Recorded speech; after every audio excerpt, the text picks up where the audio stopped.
Time to wake up.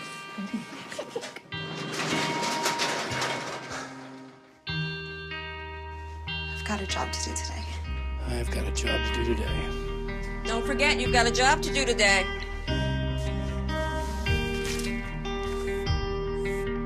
Hey, Mom. I got the job. Thanks.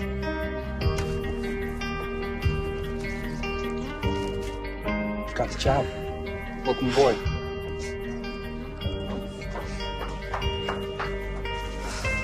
Have a good first day at work, Mom. Your donations to Goodwill fund job training programs right in your community. Feels good to start fresh, right? Sure does. And like that, you're a job creator.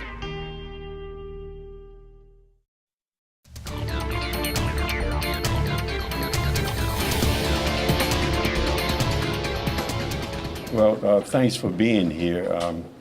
As you know, I'll repeat it. I do it every press conference we have in regards to this, that the City of Cleveland is not reviewing the criminal charges that's being handled by the county prosecutor.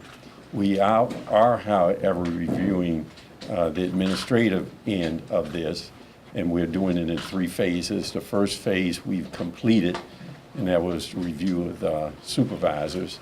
We've just completed phase 2, and that is involving all those patrol officers who were involved in the chase but were not involved in the shooting. The third phase will be the review, administrative review of those who were involved in the shooting, but that will not take place until after the criminal process is over with. In all of this, we have afforded everyone due process. There's been extensive hearings conducted by both the chief and his people and the director, and as a result of that, we have drawn conclusions again on the supervisors, now the patrol officers who were in the chase but not the shooting, and we will reserve administrative action in regards to those involved in the shooter once the criminal side is over with. And the chief reminds me constantly that there's a 4th phase to this, and that is that we will do an assessment of all of this once everything is completed, and then make recommendations as to what to do in terms of correct things that may be need to be correct, or will validate those things that we're doing correctly. Okay, so I'll turn this over to the chief, and he will give you more details. Thanks, Mayor. Good morning, everyone. Good morning. And the mayor's absolutely correct. There are 4 phases here. We've been through the first phase. I'm going to present the second phase now, and then we'll continue. And then when the 4th phase comes about, this is where we bring it all together and we make our recommendations as to what we think happened that particular evening and what we're going to do as far as training or whatever else comes out of the entire total assessment. But I'd like to begin by providing a recap of the administrative review which was conducted by the Critical Incident Review Committee concerning the fatal pursuit which took place on November 29th, 2012. I can't stress enough how this tragic incident has impacted the victims, their families, police officers, their families, and the community as a whole. And we are all trying to work through this healing process currently, and we'll continue to work through it as we proceed with the other assessments. The committee reviewed the completed BCI investigation in the beginning. They conducted their own investigation, reviewing all records and electronic data, interviewing police supervisors and officers involved, and driving the pursuit route several times to determine if the pursuit followed the division's policies and procedures.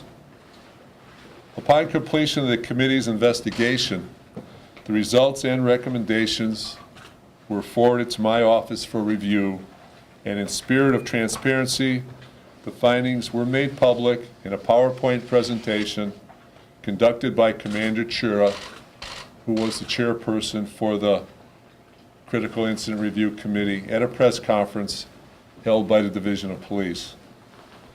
This administrative review was focused solely on those involved in the pursuit and not those involved in the deadly force incident, which included 13 officers who actually fired their weapons, an additional 6 officers who were in that inner perimeter at the time. The deadly force incident is still under review by the county prosecutor's office.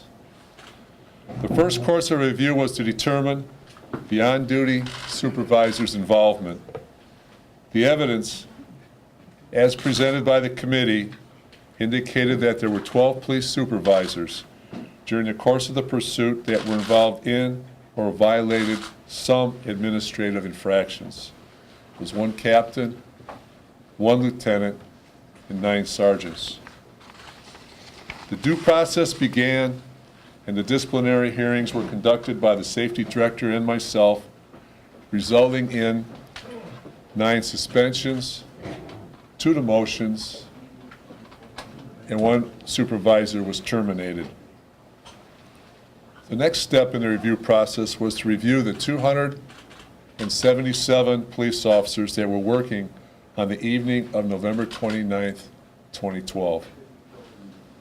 After the Critical Incident Review Committee completed their investigation, which included reviewing all the reports and electronic data and conducting interviews, it was determined that 104 of the 277 officers working that evening were involved in the pursuit in some capacity, blocking intersections, paralleling the pursuit, etc.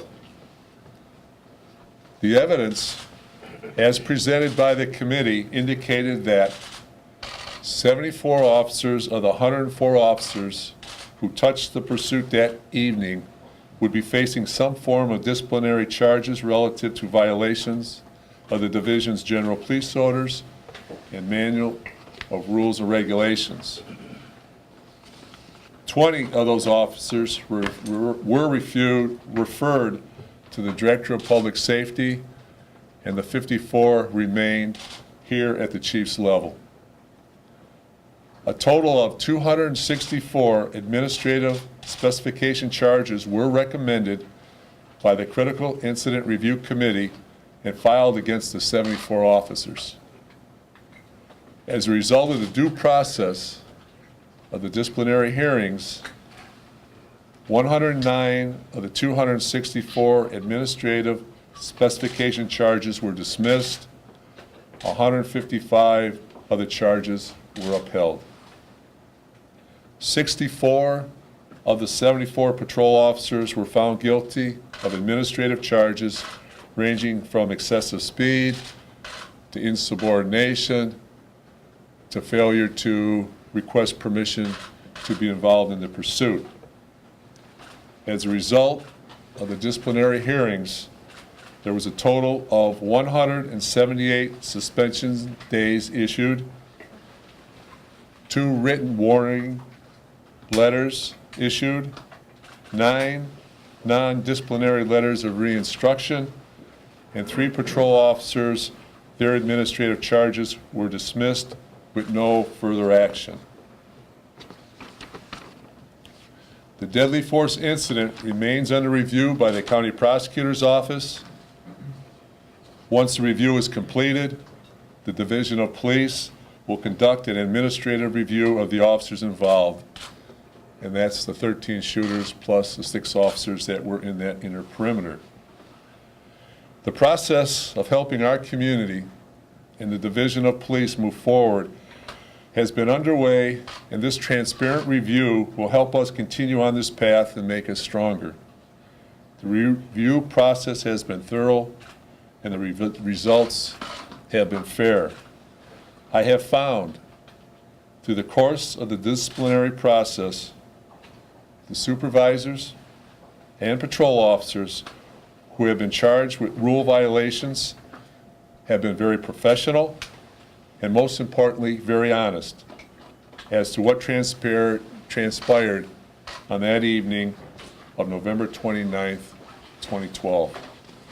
In closing, I want to reiterate an important point. The Critical Incident Review Committee was thorough and diligent in examining every piece of information possible to fully understand what took place during the pursuit and whether or not the division's policies and procedures were followed. Further, the due process of the disciplinary hearings was fair and impartial relative to the investigation and the facts related to the administrative review. And upon completion of the entire administrative review, we will continue to assess the Division of Police to ensure that we provide the services that this community expects and deserves. The names of the officers that were charged and found guilty of administrative infractions will not be released until they're served with their charging letters. Thank you.